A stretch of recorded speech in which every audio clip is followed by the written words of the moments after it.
You're back. Finally. Minister Spavin talks more than he listens. Ranted on and on about rogue dragons. Wouldn't listen to a word about goblins. Speaking of which... Listen, Professor. So much happened while you were away. Eldridge Diggory's portrait in the common room told me about his great niece, Helen. His great niece? Yes, she used to be an Aura. Well, she took me to Azkaban to meet Anne Thisbe. You went to Azkaban? Quite an experience. But you see, Anne knew Richard Jackdaw before he died, so I had to find his ghost. Who on earth is Richard Jackdaw? He was a student here long ago. Anyway, he told me about a secret cavern.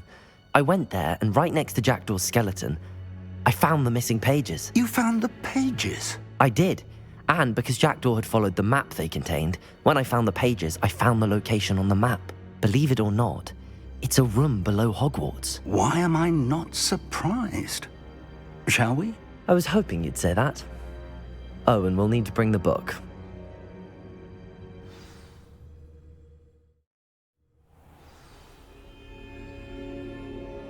The room is called the Map Chamber, by the way.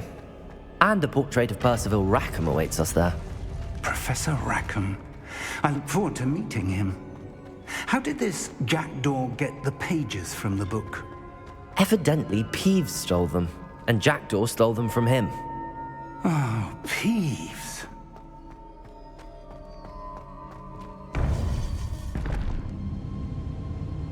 To think it was beneath us all this time.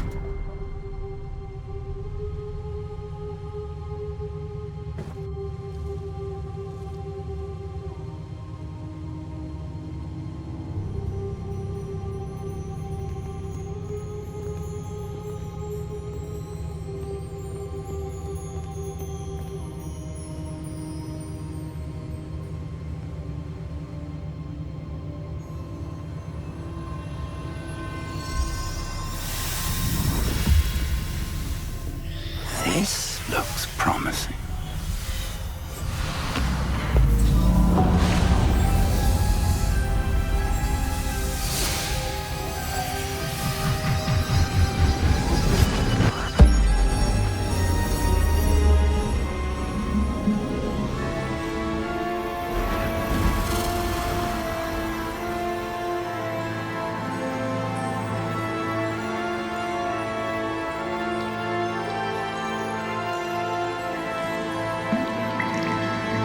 A map. There's Hogsmeade. And over here, the Forbidden Forest. And, of course, Hogwarts. It's magnificent.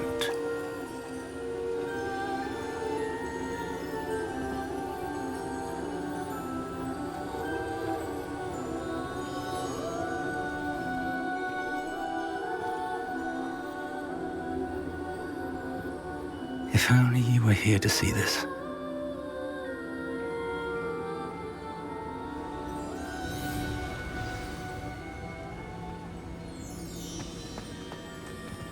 Hello, Professor Rackham. We've placed the book on the pedestal as you asked. And this is my mentor, Professor Fig. How do you do, Professor Fig? And you, my young friend, see now why you needed to return with the book? I do. I also see why you refer to this room as the Map Chamber. That you have come this far tells me that you possess extraordinary magical ability, the potential and power of which will unlock should you prove yourself worthy. The location of each of 4 trials will, in time, appear on the map. Trials that will test you and give you access to invaluable knowledge. Trials that you must complete on your own. Do you recall the pensive memory you viewed in my vault in Gringotts? You and your friend Charles spoke of the Portkey and of trials you'd created for one who could see traces of ancient magic. Precisely. Charles is another of the Keepers, a designation we gave ourselves centuries ago, in light of the knowledge that we have been bound to keep hidden. Until, perhaps, now. So, the passage from your ruins to Gringotts, everything in the vault, the restricted section, finding this room, none of these was a trial. They were an important part of the journey, But they were not trials themselves. The fact that you have come this far, however, bodes well.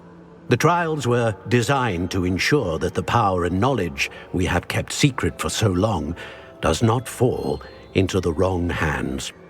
They will test your abilities, both innate and learned. But of equal importance, everything you witness as you complete the trials will inform what you choose to do with all that we share. You will need patience. The trials have much to teach you. It will take time. I'm afraid we don't have the luxury of time. We have waited this long, Professor Fig. Surely a few more. Respectfully, sir, while I do not know the secret you keep, I do know that our young friend here has seen traces of a powerful dark magic being wielded by goblin kind. And we encountered an uncommonly powerful goblin wielding such magic as we prepared to leave your vault at Gringotts. We may already be too late. This is grave news indeed. Young friend, do you trust Professor Fig? I do. Then, in the light of your considerable skill and all you have already accomplished, we shall begin. You will find the location of the first trial marked on the map below you. Whilst Professor Fig may assist you in locating the trials, they may be completed only by one with our ability. Shall we have a look?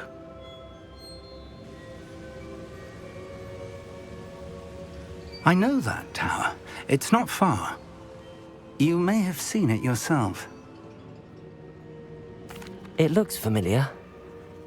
Perhaps your young friend is more well-traveled than you might think. As your mentor, the least I can do is go ahead to make sure it is safe. Join me as soon as you can. You said that you know that tower. What can you tell me about it? Not much, I'm afraid. I've passed it dozens of times. It's north of Hogsmeade. My recollection is that it seems abandoned. Clearly, however, the tower conceals more than meets the eye. I'll find you at the tower as soon as I can. Until then, be careful, and do not tell anyone where you're going.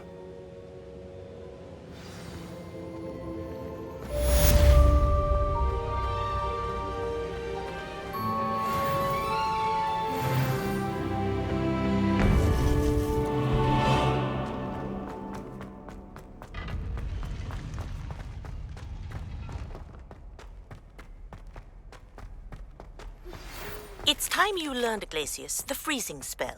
It is an efficient way to cool down a heated situation. But first, I will need you to complete a few tasks. Once you've done that, come and see me.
Castle. Must have been quite stately in its time.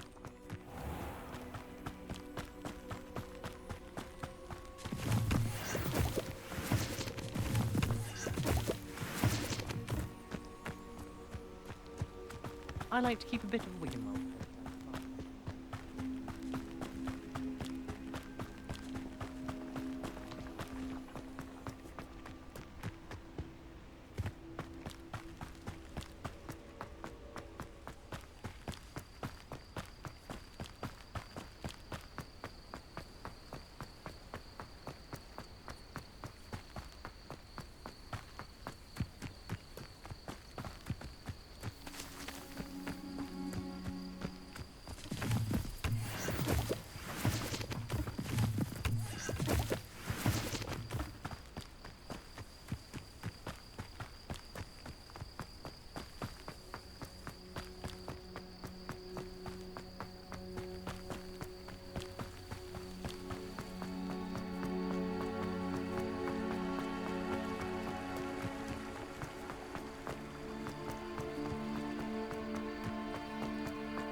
Defender!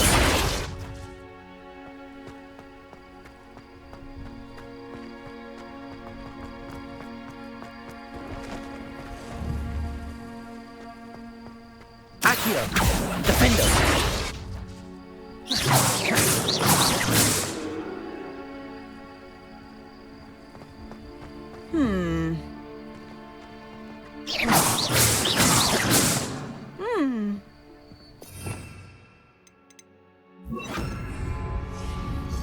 Confringo! Levioso! ASUS!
Brilliant.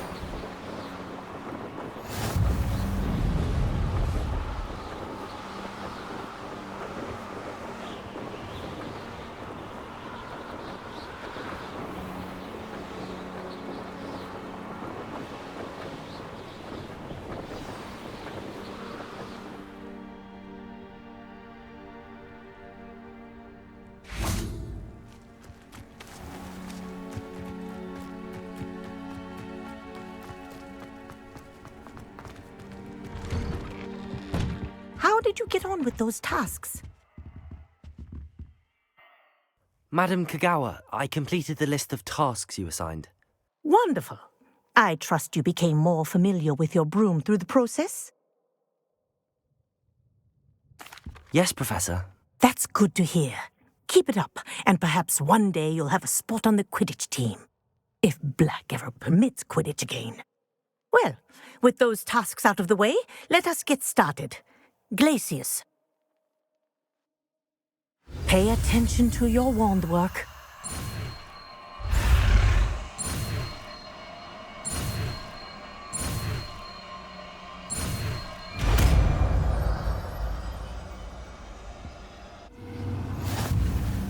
Well done. I'd recommend that you practice your new spell here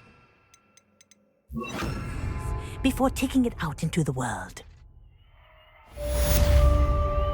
Glacius! There you go.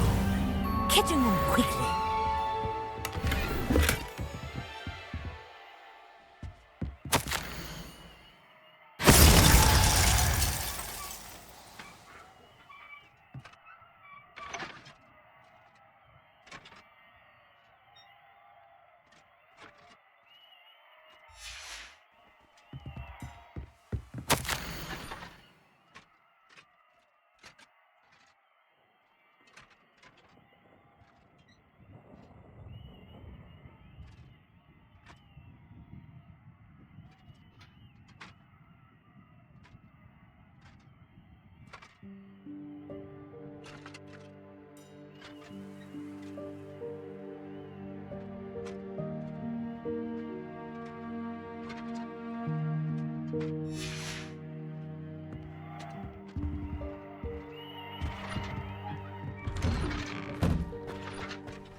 Professor, what made you want to teach herbology? How lovely of you to ask. I've always had an affinity for greenery, so this situation is a bit of a dream come true. After graduation, I was thrilled to be asked to step in for my old herbology professor. He'd had a slight accident, you see. Oh dear. A shame for him, but it worked out well for you. Well, he never cared, really cared for the plants, and they could sense it. Oh, you'd be surprised how perceptive a plant can be. At any rate, the trouble began one day when he cut into a wigan tree. Unfortunately for him, its leaves were hiding a bowtruckle. You may recall the marvellous creatures that resemble a twig. The little beast gouged the professor's eyes quite fiercely, but terrifying, I'd imagine. Likely for the professor, too. And that's when you took over as the herbology professor? Well, not quite. After 3 weeks at St. Mungo's, my predecessor regained a tiny bit of his eyesight. He insisted on returning to the greenhouse. Within a week, he claims by accident, kicked a Chinese chomping cabbage, so it was back to St. Mungo's for him. What a string of bad luck. Well, I felt awful for him, but I dare say I felt a bit more sympathy for the cabbage. Upon his discharge from the hospital, his indifference to plants had turned to utter disdain. He lost what little patience he had left with a particularly temperamental venomous tentacula and, well, his resulting leave of absence continues to this day.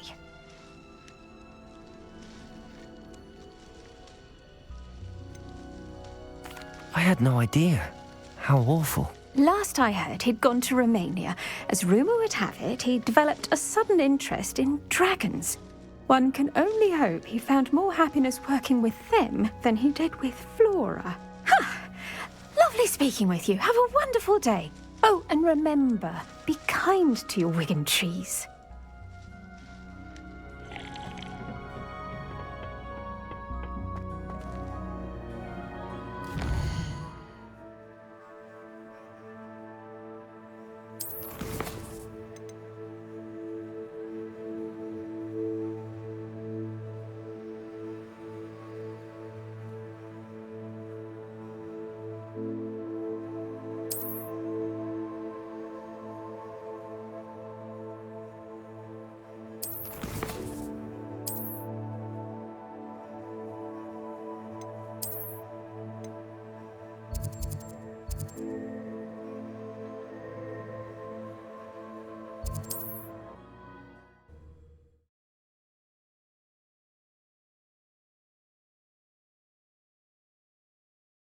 I've always said that travel broadens the mind.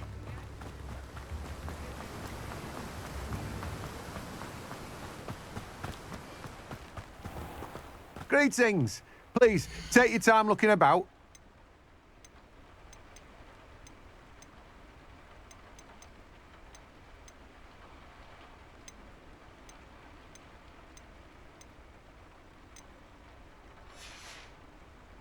No one can say I don't keep a stacked shelf.